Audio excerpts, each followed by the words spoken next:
Muito boa noite, sejam muito bem-vindos à edição desta quinta-feira, dia 30 de janeiro de 2025, do Cidadania SA.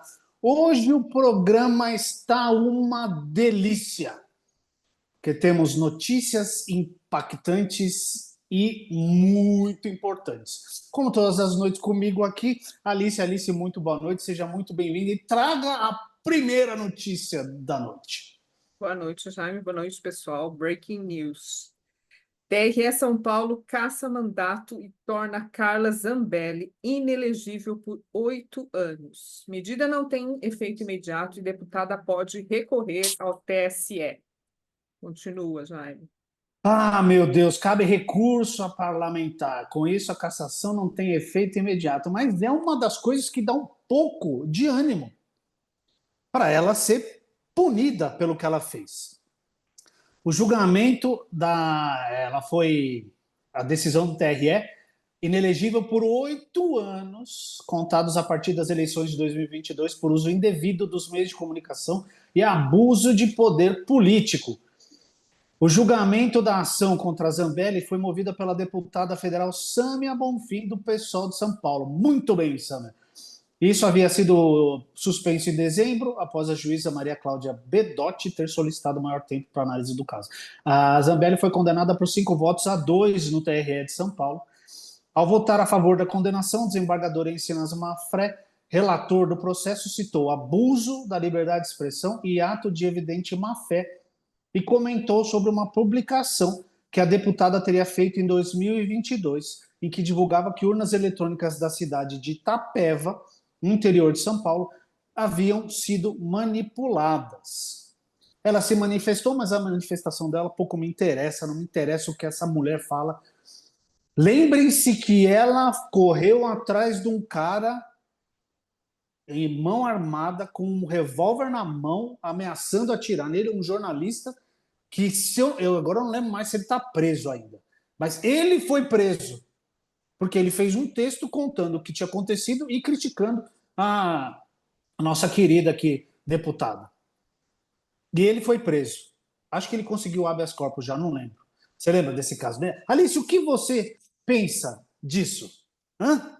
Fiquei surpresa, confesso, mas é uma grata surpresa, então a gente tem uma esperança, né? E vamos acompanhar os próximos capítulos. Não é triste quando a justiça faz o trabalho dela, a gente se surpreender? Isso é que é triste, né? Porque ele está fazendo só o trabalho dela. Não vamos esquecer que foram vários casos. Só na eleição de 24, o Lamaçal apareceu com um exame fajuto, falando que o Boulos tinha sido internado por consumo de entorpecentes. Cadê? O que aconteceu com ele? Nada ainda. Vamos, né? Bom, o da Zambelli foi de 22, está saindo a sentença em 25, ainda cabe recurso, mas é um começo. Falando Ok, em coisas que não são um começo, vai para a próxima. vamos para a próxima. Barbalho não aceita reivindicações de indígenas. Ocupação da secretaria é mantida. Mobilização entra no 17º dia sem perspectiva de solução.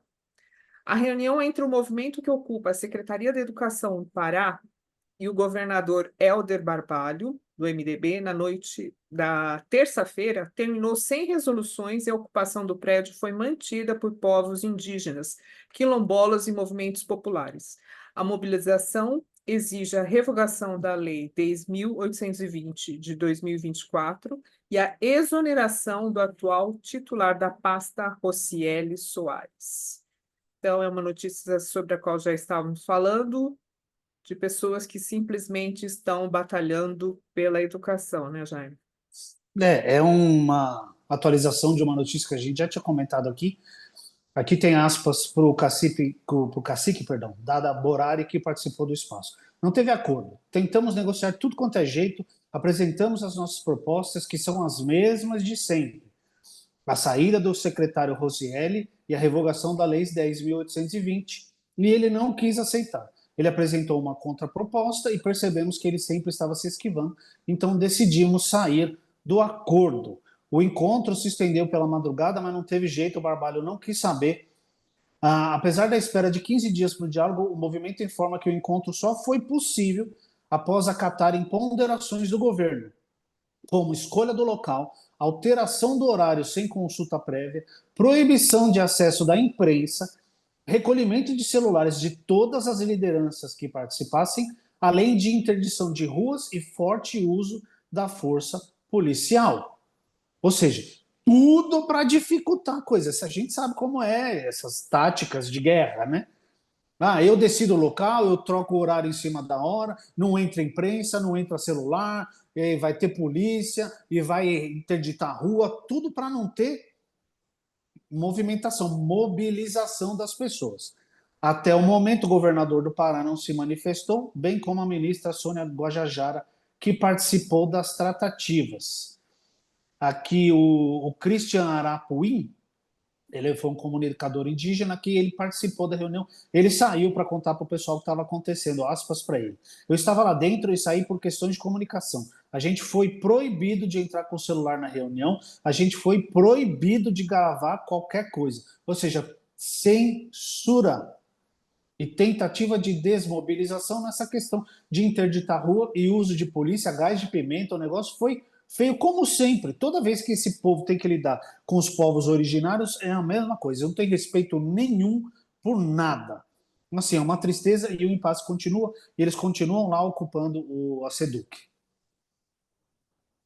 Agora temos uma reportagem longa sobre a fala do presidente Lula hoje. Até que enfim, hein? Inflação, juros, Trump, reforma ministerial e popularidade. Os principais pontos da fala de Lula. O presidente falou por 1h20 nesta quinta, já como parte de nova estratégia de comunicação. Lula minimizou a crise de popularidade, confirmou que estuda trocar ministros e disse que vai agir contra a inflação. Ele conversou por 1h20 na manhã dessa quinta-feira no Palácio do Planalto, em Brasília.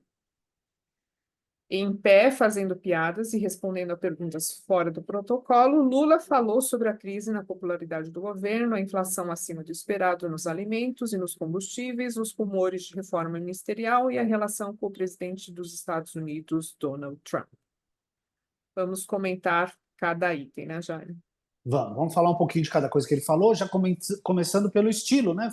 Foi mais solto, que vai fazer isso mais vezes. Ele precisa mesmo, como a gente fala aqui sempre, se comunicar melhor. O último Café com o Jornalista tinha sido em abril de 24, quase um ano atrás, isso não pode, né? Nós vamos falar sobre o estado de saúde. Ele falou que se sente 100% recuperado e 100% pronto para todas as lutas. Que bom, ficamos felizes que o presidente esteja bem. Inflação dos alimentos e do diesel. Abre aspas para ele. Eu não autorizei o aumento do diesel, porque desde o meu primeiro mandato eu aprendi que quem autoriza o aumento do petróleo e dos derivados de petróleo é a Petrobras e não o presidente da República. Se ela for fazer, ainda assim vai garantir que o preço do diesel fique abaixo do que era em dezembro de 2022. Mas ainda não fui avisado e ela não precisa me avisar. Se ela tiver uma decisão de que para a Petrobras é importante fazer o reajuste, ela que faça e comunique à imprensa. Então tirou dele da reta, porque é isso mesmo, não é ele que manda, quem define essas coisas é a Petrobras e não tem que ser cobrado por algo que ele não fez. Agora, sobre os alimentos, aspas para ele de novo, eu não tomarei nenhuma medida daquelas que sejam bravata. Eu não farei cota de compras, não colocarei helicóptero para vigiar a fazenda e prender boi, como foi feito no Plano Cruzado. Não vou estabelecer nada que possa significar o surgimento de mercado paralelo. Fecha aspas para o presidente. Sobre o Banco Central, o Galípolo e os juros, ele minimizou o fato de que a primeira reunião do Comitê de Política Monetária, o Copom, presidida pelo Galípolo, ter mantido o ritmo de alta dos juros da economia. Na quarta, dia 29, por decisão unânime, o Copom elevou a taxa Selic em 1 ponto percentual. Foi a quarta alta seguida e a segunda nesse ritmo intenso. Com ela, a Selic chegou a 13,25%. Aspas para o presidente. O presidente do Banco Central não pode dar um cavalo de pau no mar revolto de uma hora para outra.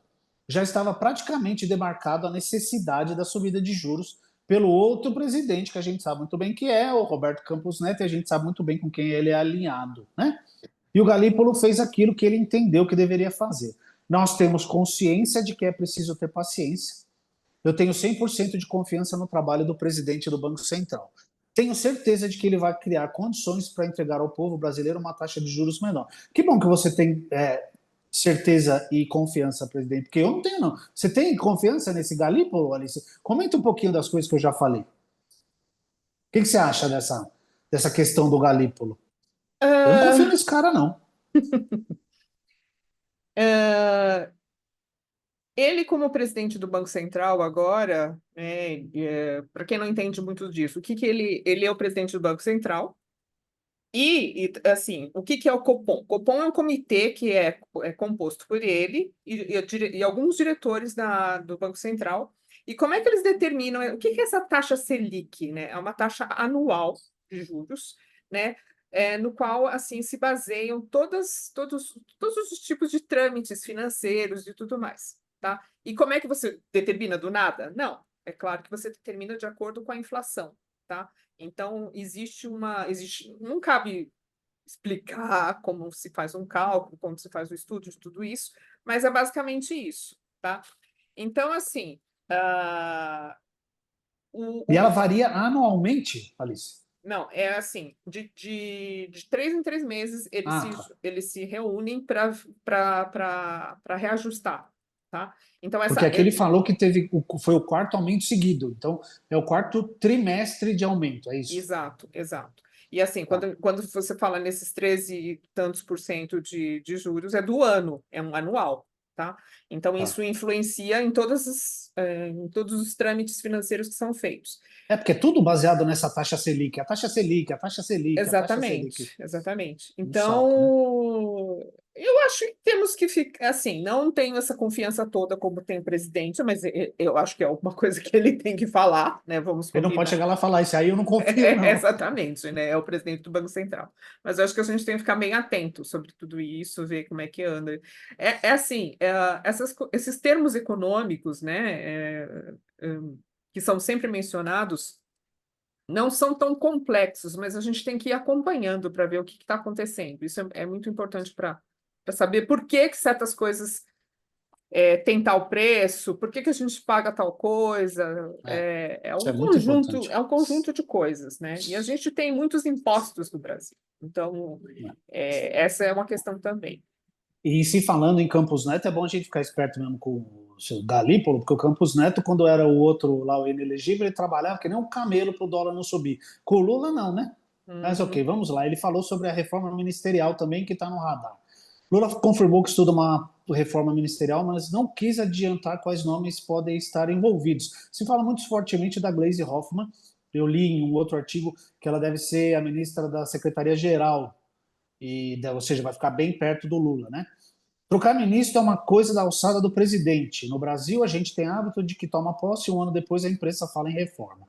Ela, a Gleisi, tem condições de ser ministra em muitos cargos. Até agora não tem nada definido, ela não conversou comigo, eu não conversei com ela. Eu acho que ele conversou sim, viu? Mas ok.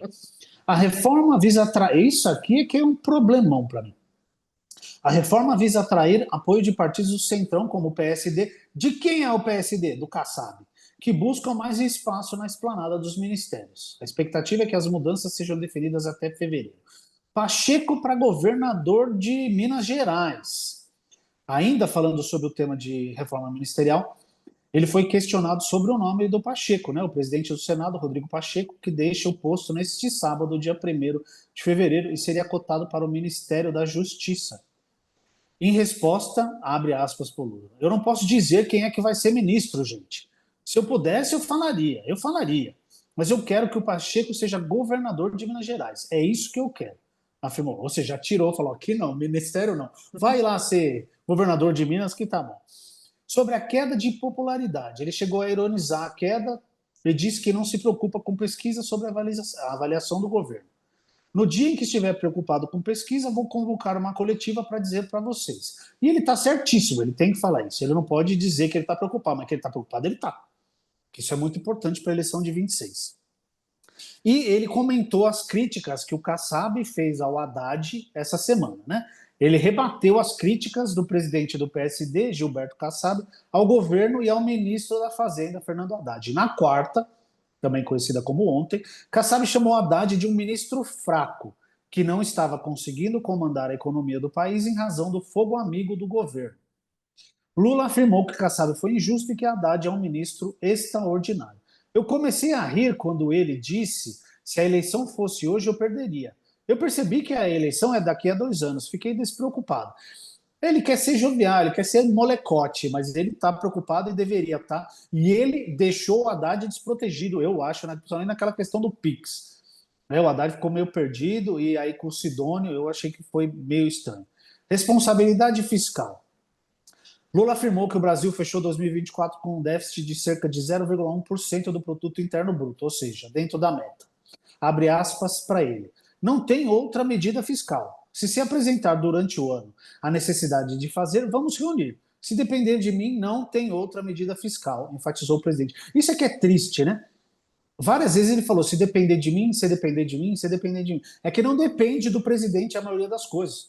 Tudo que ele quer fazer precisa passar pelas casas. E como as casas estão lotadas de extrema-direita e centrão, é uma negociação danada para conseguir passar as coisas.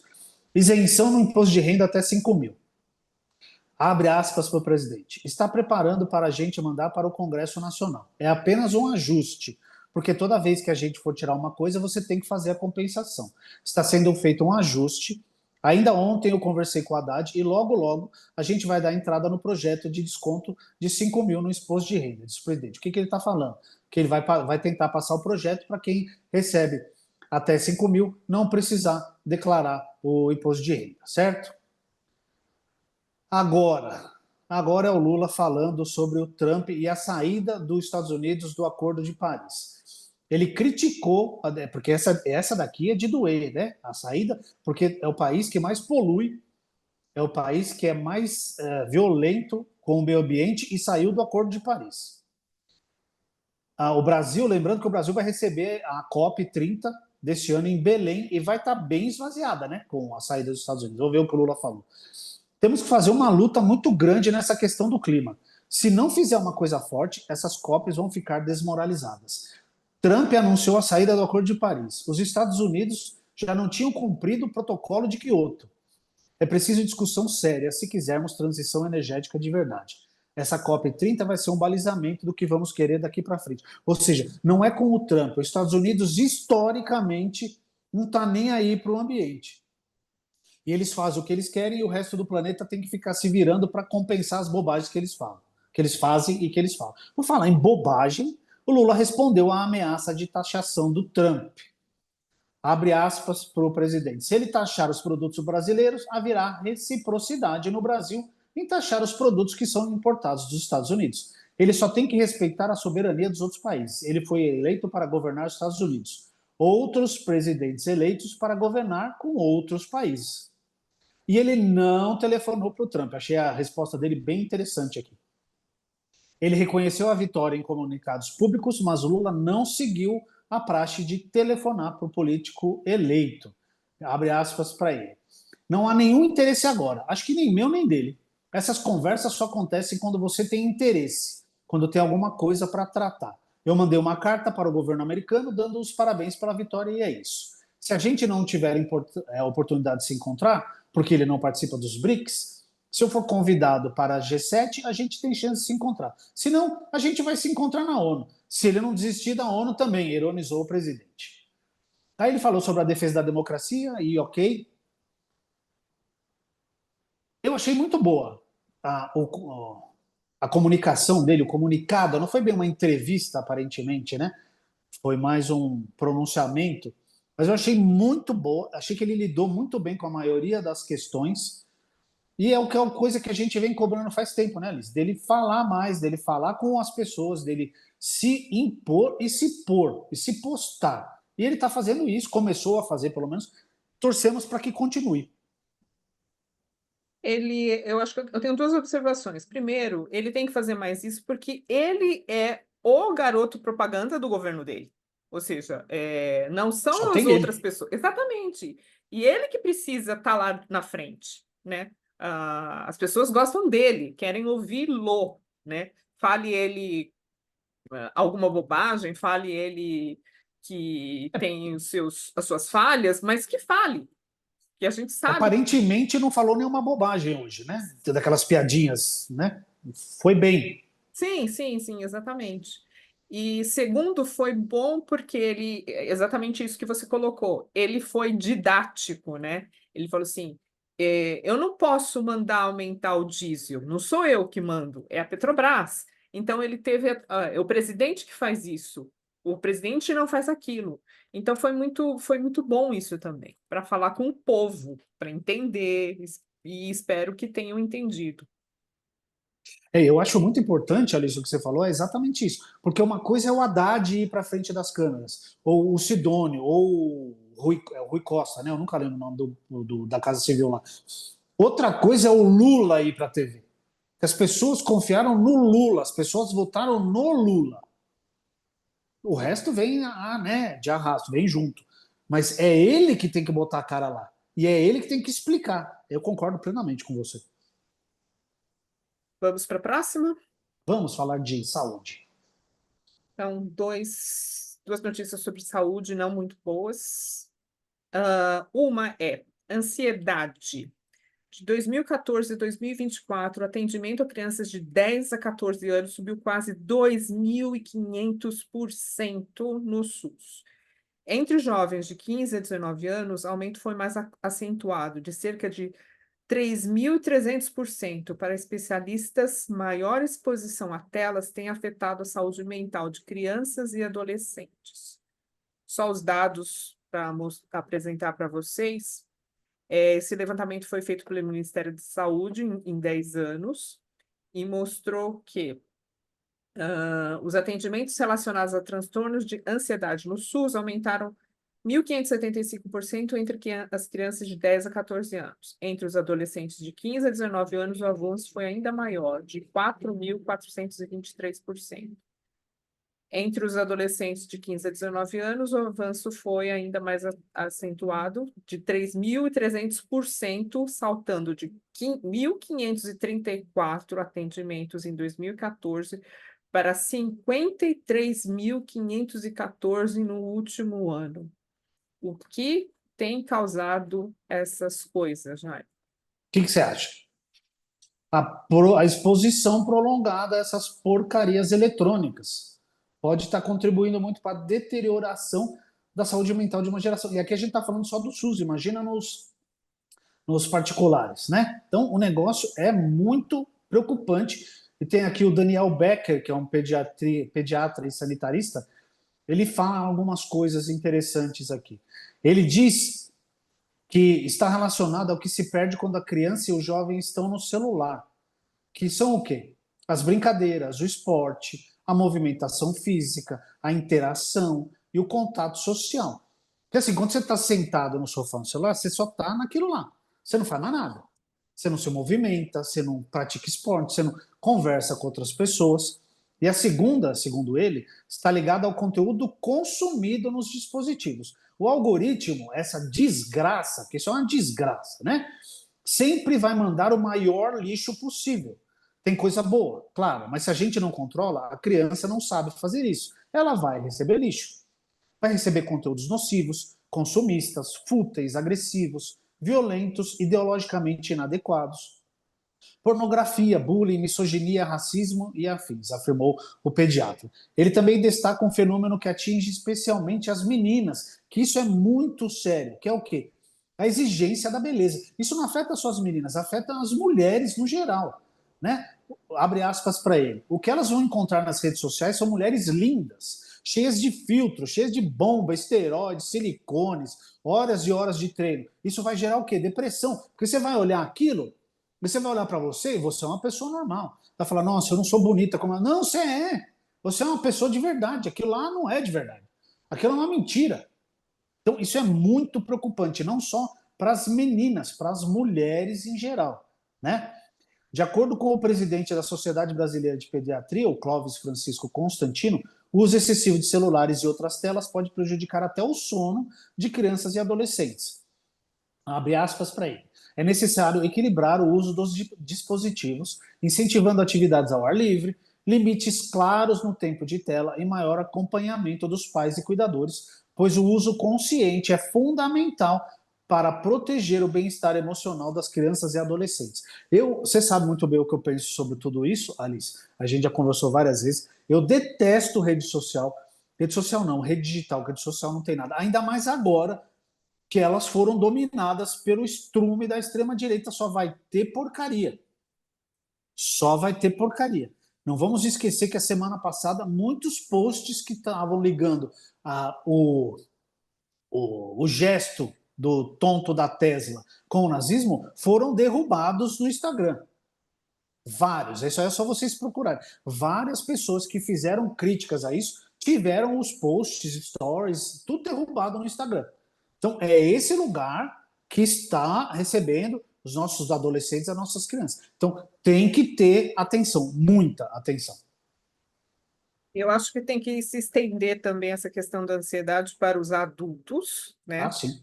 Com certeza. E nós temos que nos policiar em relação a essas coisas, porque os pais têm que ser também uns exemplos, né? Então, toda essa questão de proibição do celular em escolas e tudo mais, tem que ter o apoio, o respaldo familiar também. Não é só uma coisa de proibir tudo na escola e em casa continuam as mesmas coisas. É complexo tudo isso, mas vamos acompanhando tudo. Bem, a próxima notícia é uma notícia, na verdade, que não me surpreende tanto, e ao mesmo tempo é mais um motivo para respaldar a importância da educação, se é que alguém tem alguma dúvida sobre isso, infelizmente. Maior fator de risco para declínio cognitivo no Brasil não é a idade, e sim a falta de acesso à educação. Cientistas brasileiros analisaram as causas desse problema, que faz parte do quadro de demência, e descobriram que aqui no país a baixa escolarização pesa mais do que fatores demográficos, como faixa etária ou sexo do paciente. Pesquisa foi publicada no The Lancet na quarta-feira passada. O que você tem a comentar, Jaime? É isso, é o que a gente já imaginava. Porque assim, uma coisa está ligada à outra. Se você for pegar a galera mais de idade de hoje, eles viveram num tempo onde pouca gente estudava. Né? Pouca gente ia até o fim do ensino médio ou e ingressava numa faculdade. Então, essas pessoas estão sofrendo com essa falta de estudo hoje. E assim, tem várias coisas aqui. A principal conclusão aqui, que no país a escolarização mostrou-se o elemento mais determinante no processo de envelhecimento cerebral. Para os cientistas chegarem a esse resultado, foram analisados dados de 41 mil pessoas na América Latina, tanto do mesmo grupo econômico no Brasil, como Colômbia e Equador, quanto de nações que estão em degrau acima do nosso nos critérios do Banco Mundial, casos do Chile e do Uruguai. Nas regiões mais pobres, a disparidade social e os problemas nos sistemas de educação e saúde aumentam a probabilidade de alguém desenvolver a demência. Já entre os mais ricos, fatores demográficos têm maior peso. Por quê? Porque eles têm acesso à educação. Eles estudam, né? Não tem problema. Abre aspas aqui para o Williams Borelli, professor do Departamento de Ciências Morfológicas da Universidade Federal do Rio Grande do Sul. Nosso estudo acaba comprovando que a educação, que é um fator social, tem um impacto maior no Brasil do que idade ou sexo, diferentemente do que acontece na Europa e nos Estados Unidos. Conseguimos mostrar que a determinante social tem sim total influência na cognição e na independência do indivíduo. Essa conclusão é fundamental para incentivar políticas públicas e investimentos sociais que reforçam os cientistas. Por isso que ninguém também é mais um motivo para você não investir em educação. Você não quer gente pensando e você não quer gente funcional muito velha. Tudo é um plano, cara. Tudo é um plano. No Brasil, a discrepância social é tamanha que possibilita a comparação entre o grupo mais escolarizado e outro que teve menos oportunidades. Há quase 10 milhões de jovens de 15 a 29 anos que não concluíram a educação básica. Por exemplo, segundo a Pesquisa Nacional por Amostras de Domicílio 2022 do IBGE.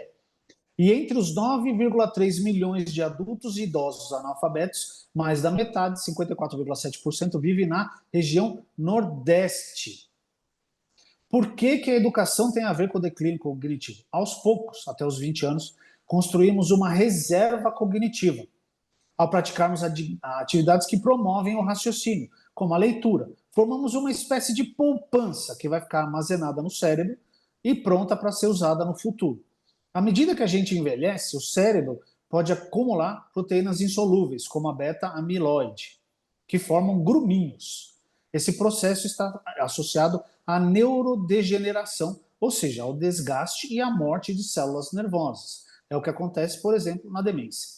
É a hora, então, de usar a poupança cognitiva que ficou guardada ao longo da vida. Ela pode retardar o aparecimento de sintomas. É basicamente assim, o neurônio A quer se comunicar com o B. Aí quem não estudou muito só tem um caminho. Quem estudou mais, normalmente tem outros caminhos. Aí um caminho está bloqueado. Mas o cérebro vai e acha outro caminho que já está lá. Então, por isso que vai retardando a demência. O Lucas Uglione da Ross, doutorando em farmacologia e terapêutica da UFRGS, ele também deu a opinião dele aqui. Não que estudar vai impedir o acúmulo das proteínas. Imagine o mesmo dano cerebral em duas pessoas. Uma que estudou menos e outra que estudou mais. Na primeira, os sintomas vão aparecer antes. Na pessoa que foi mais estimulada, ela aguenta esses danos cerebrais por mais tempo e retarda os sinais por 5 ou 10 anos. E aqui ele fala de várias outras coisas que podem aumentar os riscos de demência, como, por exemplo, perda auditiva, hipertensão, obesidade, tabagismo, depressão e transtornos de saúde mental, isolamento social, consumo elevado de ultraprocessados e sedentarismos. Lembra que a gente falou sobre fazer exercício, se movimentar semana passada, né? Sobre o Alzheimer? Então, é uma dessas coisas. Alice, então, um país com uma desigualdade social tão grande quanto o nosso tem, é muito difícil não ter esse tipo de coisa e não ver nos mais pobres, né, no pessoal de uma renda menor que não consegue estudar, sofrer mais do que quem tem grana e que tem acesso a estudo, porque além não é só o acesso ao estudo, a pessoa tem acesso à cultura, né? Porque são outras coisas, não é só o estudar. O que ele fala aqui, ler, assistir coisa, se desafiar, desafiar a sua mente. A maioria da população brasileira se preocupa com o quê? Com ter dinheiro suficiente para botar comida na mesa. Quanta gente não larga a escola porque precisa trabalhar para ajudar em casa para ter o que comer? Para pagar uma conta de água da Sabesp que tem gente recebendo conta R$ 5.000. Então, assim, é muito triste. Então, quem pode, quem tem condições, faça um esforço, desafie sua mente, continue lendo, não pare de estudar né, vai cuidar de você, porque é isso. Pode É falar, você não isso. falou sobre esse negócio aí da demência. Como eu tinha comentado, não é surpresa para mim, né, essa questão. E realmente, mais um motivo para nós o nosso cérebro é uma máquina que tem que ser movimentada, né? Então ela tem que ser usada. Quanto mais usada, ela menos enferruja. Essa é a analogia que eu acabo fazendo, né? Então, por isso É, que é importante. Então, são coisas conectadas, né? A questão da ansiedade da pessoa da notícia anterior, de você estar numa situação confortável olhando para uma tela, ao invés de você pegar um livro e ler, né? Então, quais os benefícios de pensar. um, quais os prejuízos de outro, entendeu? Então, é muita coisa para se pensar, né? Ler, estudar, dá trabalho? Dá trabalho, mas eu acho que a recompensa é muito maior. Não dá não, ler é uma delícia. Ler, só que assim, é muito mais simples você ficar com a cara no celular, porque você não precisa pensar, tá tudo pensado para você. Exatamente. Só que você vira um zumbi. Agora, você imagina se essa geração que está ficando velha agora, né, os velhinhos que estão passando com isso, estão sofrendo com isso, não tiveram essa questão de rede digital e celular, o escambau quando eles... Como que essa geração dos 10, que tem hoje de 10 a 19 vai chegar na velhice? Ainda bem que eu não vou estar aqui para ver, porque olha, vai ser bonito o negócio, viu? Então cuidem de você, cuidem dos filhos, dos sobrinhos, cuidem de todo mundo que vocês puderem, porque esse negócio é sério. E esta porcaria de celular, o celular não tem culpa, né? Mas o uso que a gente faz dele, a dependência que a gente tem dele é péssima. Então é isso. Essa foi a edição de quinta-feira, dia 30 de janeiro de 2025 do Cidadania SA. Alice, uma ótima noite, muito obrigado por mais um dia.